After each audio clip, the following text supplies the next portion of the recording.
का शराब घोटाला पूरी तरीके से अब अरविंद केजरीवाल के, आप समझिए उसके पूरे कैरियर का सवाल है।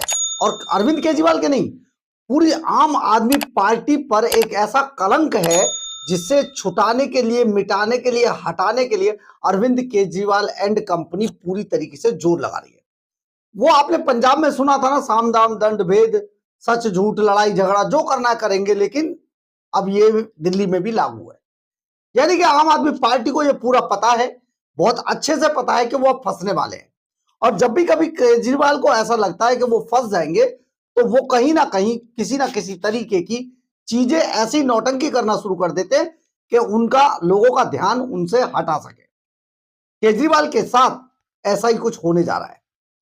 ट्रायल कोर्ट में क्या हुआ, कैसे हुआ, ये कहना बेकार है। इसको कहना भी नहीं चाहिए, क्योंकि अदालतों के जो फैसले होते हैं उन पर किसी भी तरीके का कोई टिप्पणी करना किसी के लिए भी अच्छा नहीं है। खासतौर में लोकतंत्र के अंदर ये सब चीजें नहीं चलती है। हालांकि आम आदमी पार्टी के नेता इससे भी पीछे नहीं है, कुछ भी कह देते हैं और कह भी रहे हैं, परंतु आमतौर पर लोगों को इससे बचाव करना चाहिए।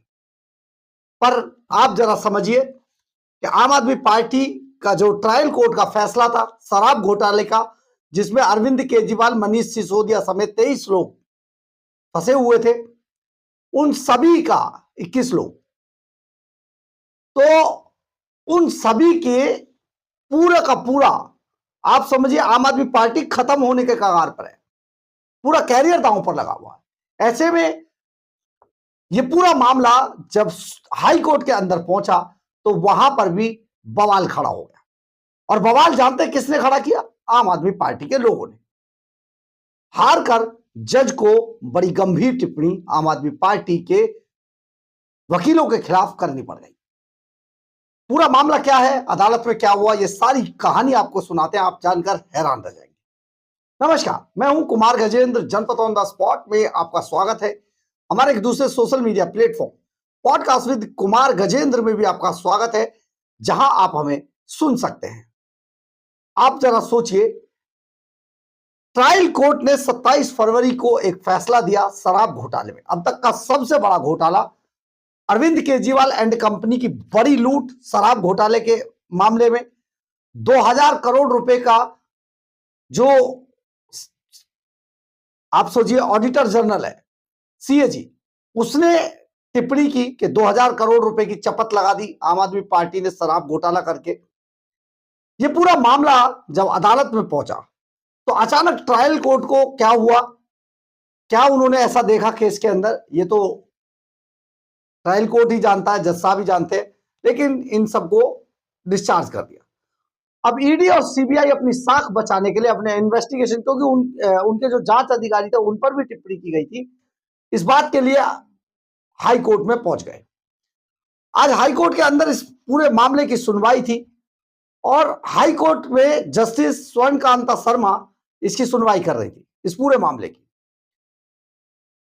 सुनवाई करते हुए दिल्ली शराब घोटाले के मामले में अब कानूनी लड़ाई एक अजीब मोड़ पर खड़ी है। ट्रायल कोर्ट द्वारा ईडी पर की गई तल्ख टिप्पणियों को इस मामले में ईडी अब हाई कोर्ट पहुंच गई है। जो तल्ख टिप्पणियां ईडी और सीबीआई के जो जांच अधिकारी थे उन पर जो की गई थी, उसको लेकर ईडी और सीबीआई दोनों एजेंसियां हाई कोर्ट में पहुंच गई हैं। यहां पहुंचने के बाद ईडी ने कोर्ट से मांग की है कि ट्रायल कोर्ट ने उन्हें बिना सुने ही जो गंभीर टिप्पणियां की हैं, जिन्हें उन्हें हटाया जाना चाहिए। ईडी की ओर से सॉलिसिटर जनरल एसवी राजू पेश हुए थे और राजू ने हाई कोर्ट को बताया कि एक ट्रायल कोर्ट ने उन्हें सुने बिना ही उन पर गंभीर टिप्पणियां कर दी।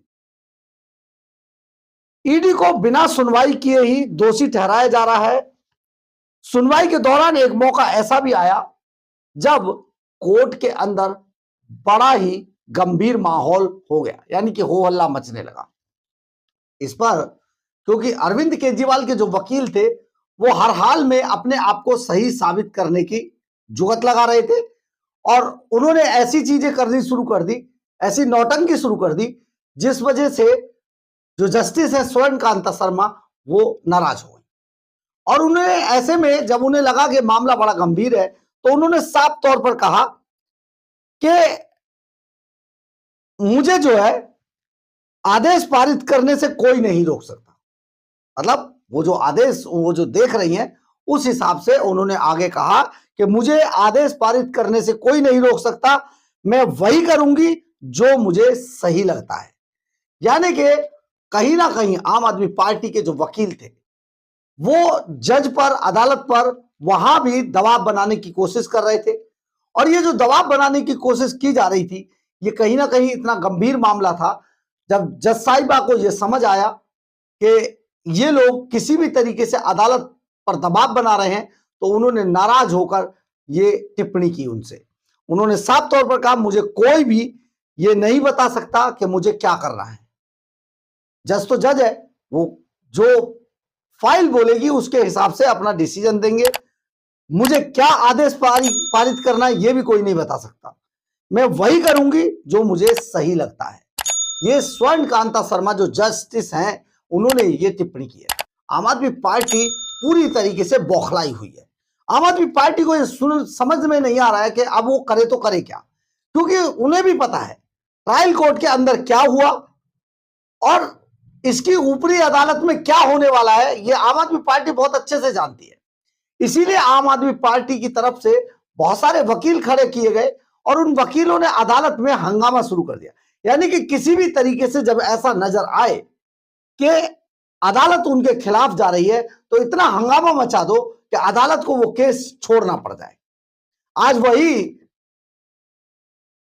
दिल्ली हाई कोर्ट के अंदर हुआ। कुछ दिन पहले आपको याद होगा पश्चिम बंगाल के अंदर वहां की जो मुख्यमंत्री है ममता बनर्जी, बिल्कुल एक जैसा चल रहे हैं, पैरेलल चल रहे हैं आम आदमी पार्टी और ममता बनर्जी टीएमसी। तो ममता बनर्जी के वकीलों ने भी अदालत के अंदर इतना हंगामा किया कि जब ईडी के अधिकारी वहां पर थे तो उनको कोर्ट के अंदर अपनी बात तक रखने का मौका नहीं दिया।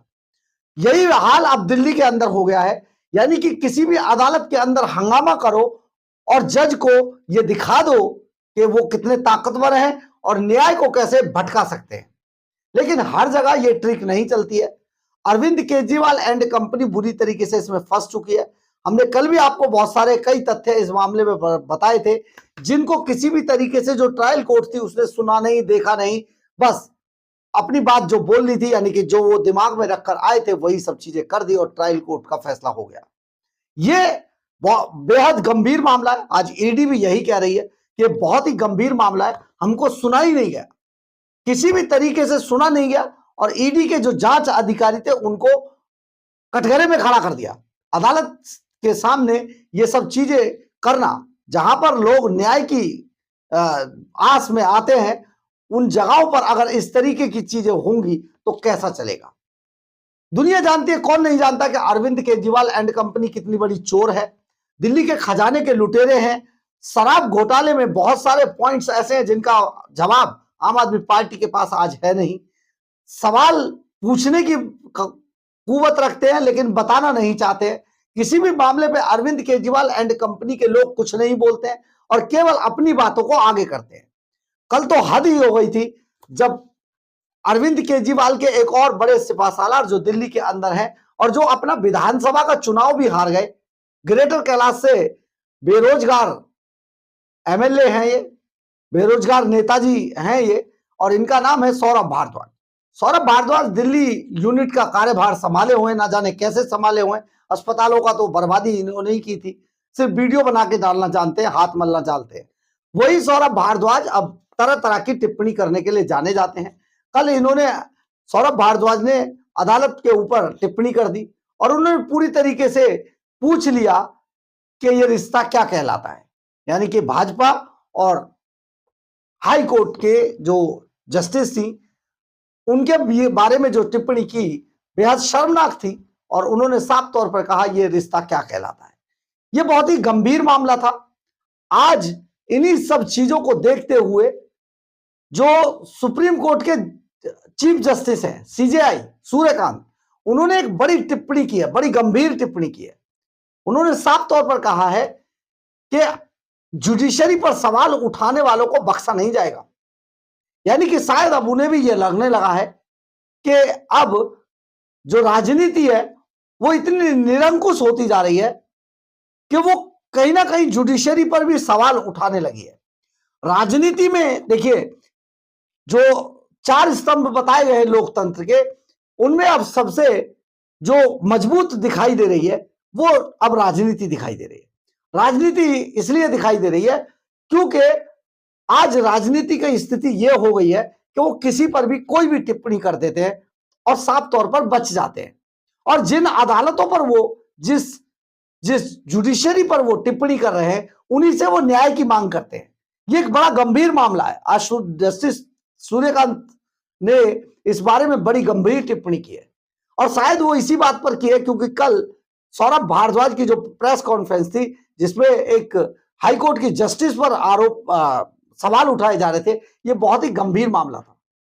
लेकिन क्योंकि आम आदमी पार्टी को जो उनका जन्म हुआ है वो इसी बात के लिए हुआ है, विदेशों से जो फंडिंग आई थी, डीप स्टेट की जो फंडिंग थी, वो की इसलिए गई थी कि बस तुम्हें आशीर्वाद है, तुमने किया कुछ नहीं, जानते कुछ नहीं हो, मैग्सेसे से पुरस्कार तुम्हें दे देते हैं और इसके बाद करोड़ों की फंडिंग दे देते हैं, बस तुम्हें भारत के अंदर इस तरीके का उत्पात मचाते रहना है। और अरविंद केजरीवाल आज तक वही काम कर रहे हैं, उत्पात मचा रहे हैं, इनके लोग उत्पात मचा रहे हैं क्योंकि आम आदमी पार्टी पूरी तरीके से एक्सपोज हो चुकी है। अब लोग इन्हें 4 वोट डालना नहीं चाहते हैं। जहां पर भी जिस भी स्टेट में अरविंद केजरीवाल एंड कंपनी जा रही है, वहां पर इनका ना केवल सूपड़ा साफ हो रहा है बल्कि इनकी जमानतें तक जब्त हो जा रही हैं। तो ऐसे में इस पार्टी का भविष्य क्या है? लेकिन इसके नेता आज भी उत्पात मचाने पर अड़े हुए हैं और उत्पात मचाने में ही विश्वास करते हैं। आज हाई कोर्ट में जिस तरीके की चीजें हुई हैं, सचमुच बहुत गंभीर मामला था, नहीं होना चाहिए था, लेकिन हुआ है। बहरहाल ये सारी चीजें देखते हुए फैसले का इंतजार है। अगली सुनवाई 19 मार्च को इसी केस की होनी है और साफ तौर पर ईडी और सीबीआई पर जिस तरीके की टिप्पणियां की गई थी उसकी भी बहुत जल्दी खुलासा होने वाला है, सामने आने वाली है। बहरहाल अगर आपको हमारी ये खबर अच्छी लगे तो आप इसे लाइक, सब्सक्राइब और शेयर जरूर करें। कमेंट्स बॉक्स में अपनी राय जरूर लिखें, इससे हमें बहुत बहुत बहुत ऊर्जा मिलती है। जय हिंद, जय भारत।